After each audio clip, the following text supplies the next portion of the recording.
आज मैं लेकर आई हूँ अंडे की ऐसी रेसिपी जिसे खाने के बाद आप अंडे की बाकी रेसिपीज़ भूल जाएंगे। इसे बनाना बहुत ही आसान है और ये बहुत ही टेस्टी बनता है। तो चलिए इसे बनाना शुरू करते हैं। गैस पर मीडियम फ्लेम पर एक पैन रख देंगे और उसमें 3 से 4 टेबलस्पून ऑयल ऐड करेंगे। जब ऑयल गर्म हो जाएगा तब इसमें 1 चम्मच जीरा और 2 बारीक कटा हुआ प्याज ऐड करेंगे। अब इस प्याज को हम तब तक भुनेंगे जब तक ये जो प्याज है अच्छे से ब्राउन ना हो जाए। स्टार्टिंग में इन्हें मीडियम हाई फ्लेम पर भुनिएगा, जिससे जो प्याज है बहुत जल्दी हल्के ब्राउन हो जाते हैं। जब ये हल्के ब्राउन लगेंगे ना तो आप गैस की फ्लेम को मीडियम कर दीजिएगा और लगातार चलाते हुए भुनिएगा। जो प्याज है बहुत जल्दी बहुत अच्छे से ब्राउन हो जाएगा। जब तक प्याज भुन रहे हैं तब तक हम एक सिंपल सा पेस्ट बना लेंगे।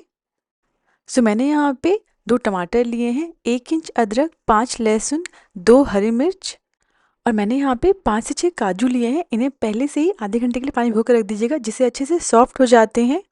इसी समय इसके बिल्कुल बड़े-बड़े दाने नहीं रहते हैं, बिल्कुल फाइन पिसता है ये। अगर आप काजू भिगाना भूल गए हैं तो कोई बात नहीं, आप डायरेक्टली इस्तेमाल कर लीजिएगा। टमाटर को इस तरीके से रफ चॉप कर लेंगे और सारे काजू को पानी से निकाल कर ले लेंगे। अब एक ग्राइंडर जार ले लेंगे और इन सारी चीज़ों को ग्राइंडर जार में डाल देंगे और इन सभी को बिना पानी ऐड किए अच्छे से पीस लेंगे। अदरक लहसुन को भी हमने साथ में ही पीस लिया है, इससे आपको अलग से अदरक लहसुन का पेस्ट बनाना पड़ेगा। सारी चीज़ें एक साथ पिस जाएंगी, समय भी कम लगेगा और मेहनत भी कम लगेगी। अब इन्हें पीस लेंगे। सारी चीज़ें अच्छे से पिस गई, हमारा टमाटर का पेस्ट बिल्कुल रेडी है। चलिए प्याज को चेक कर लेते हैं। प्याज अच्छे से भुन गया है और इस पर बहुत ही बढ़िया गोल्डन ब्राउन कलर भी आ गया है। अब इसमें हम मसाले ऐड करेंगे। 1 चम्मच कश्मीरी लाल मिर्च पाउडर, इससे ग्रेवी में कलर बहुत बढ़िया आ जाएगा। और नेक्स्ट जो हमारा सीक्रेट मसाला है वो है मीट मसाला। इस मसाले से इस करी में बहुत ही अच्छा टेस्ट आ जाएगा। आप किसी भी ब्रांड का मीट मसाला ले सकते हैं, बस 1 से 1.5 चम्मच ही ऐड करेंगे और आप देखिएगा आपकी करी में बहुत ही अच्छा टेस्ट आएगा। मीट मसाला मार्केट में भी आसानी से मिल जाता है, इवन छोटे छोटे पाउचेज भी मिलते हैं मीट मसाला के। अगर इनकेस आपके पास मीट मसाला नहीं है तो आप सिंपली 1 चम्मच धनिया पाउडर और आधा चम्मच गरम मसाला डाल दें। मसालों को प्याज के साथ ही ऐड करिएगा, जिससे टेस्ट भी बहुत अच्छा आता है और कश्मीरी लाल मिर्च पाउडर का कलर भी बहुत बढ़िया आता है ग्रेवी में। जो मसाले हैं जले ना, इसलिए इसमें हम 2 से 3 चम्मच पानी ऐड कर देंगे। बस इतना ही पानी ऐड करिएगा जिससे जो मसाले हैं वो जले ना। और पानी ऐड करने से एक फ़ायदा ये भी होता है, जो प्याज है वो और अच्छे से सॉफ्ट हो जाते हैं, हल्के से गल से जाते हैं। बस इन्हें हम कुछ सेकंड के लिए और भून लेंगे। सारे मसाले अच्छे से भुन गए हैं। अब इसमें हम टमाटर का पेस्ट ऐड कर देंगे। काजू की वजह से जो टमाटर का पेस्ट है वो भी हल्का सा गाढ़ा हो गया है और काजू की वजह से जो हमारी ग्रेवी है ना बहुत ही बढ़िया गाढ़ी बनेगी। टमाटर के पेस्ट के साथ में ही हम इसमें स्वादानुसार नमक ऐड कर देंगे। टमाटर के पेस्ट को प्याज के साथ अच्छे से मिक्स कर लेंगे। इसे हमें तब तक पकाना है जब तक जो टमाटर है वो अच्छे से पक ना जाएं।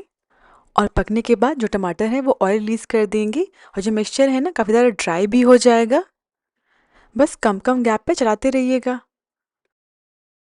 और इसी के साथ टमाटर अच्छे से पक गए हैं, टमाटर ने ऑयल भी रिलीज़ कर दिया है और आप देख सकते हैं मिक्सचर पहले से काफ़ी ज़्यादा गाढ़ा भी हो गया है। प्याज टमाटर को अच्छे से पकाइएगा, ग्रेवी में बहुत ही बढ़िया टेस्ट आता है। अब इसमें हम पानी ऐड करेंगे।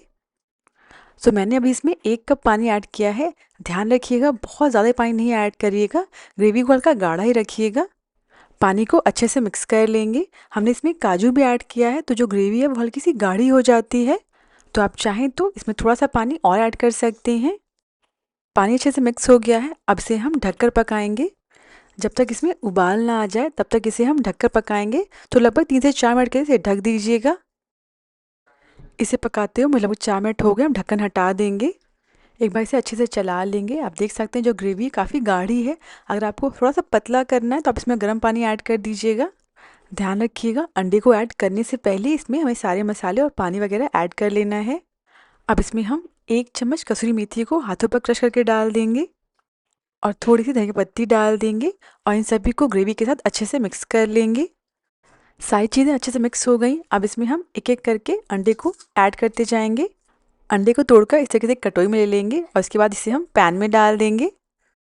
देखिए इस तरीके से पहले आप थोड़ा सा एग वाइट गिराइएगा, उसके बाद पीले वाले हिस्से को धीरे से गिराइएगा। तो जो पीला वाला हिस्सा है ना एग योल्क, वो सेंटर में आ जाएगा। अंडे को तोड़कर डायरेक्टली पैन में ऐड करने के बजाय अगर आप इसे कटोरी में लेकर ऐड करेंगे ना, अगर अंडे का छिलका रह गया तो आप उसे आसानी से अलग कर सकते हैं और अगर अंडा ख़राब निकला तो आपकी ग्रेवी ख़राब नहीं होगी। तो बस इस तरीके से हम सारे अंडों को थोड़ा थोड़ा गैप पे रख देंगे। अब इनमें टेस्ट आ जाए इसलिए इसके ऊपर थोड़ा सा हम नमक छिड़क देंगे। बस जो अंडे हैं ना उनके ऊपर छिड़किएगा। नमक के साथ में इसमें हम चुटकी भर काली मिर्च का पाउडर छिड़क देंगे। काली मिर्च का पाउडर ना हो तो आप इसकी जगह चुटकी भर लाल मिर्च का पाउडर छिड़क सकते हैं। और इस तरीके से इसके ऊपर हम कुछ हरी मिर्चें रख देंगे। हरी मिर्च रखना बिल्कुल ऑप्शनल है। अगर आपको तीखा नहीं पसंद है तो आप हरी मिर्च ना ऐड करें। और साथ में थोड़ी सी धनिया की पत्ती रख देंगे। अब इसे हम ढक कर लो फ्लेम पर 7 से 8 मिनट के लिए पकने देंगे। लगभग 8 मिनट बाद ढक्कन हटा देंगे और हमारा एग लबाबदार बिल्कुल रेडी है।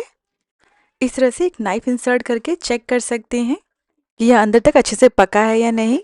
ये देखिए नाइफ बिल्कुल क्लीन निकली है, इसका मतलब ये अंदर तक अच्छे से पक गया है। एक बार इस तरीके से अंडे की सब्जी बनाकर देखिएगा, आपको बहुत पसंद आएगा। सर्व करने के लिए सिंपली इस तरीके से एक पूरा पीस निकाल लेंगे। इसकी जो ग्रेवी है वो भी बहुत अच्छी लगती है, बहुत ही बढ़िया गाढ़ी बनी है। आप इसे सिंपली रोटी या पराठे के साथ सर्व कर सकते हैं। अगर आपको रेसिपी पसंद आई हो तो प्लीज़ मेरे चैनल को सब्सक्राइब करना ना भूलें।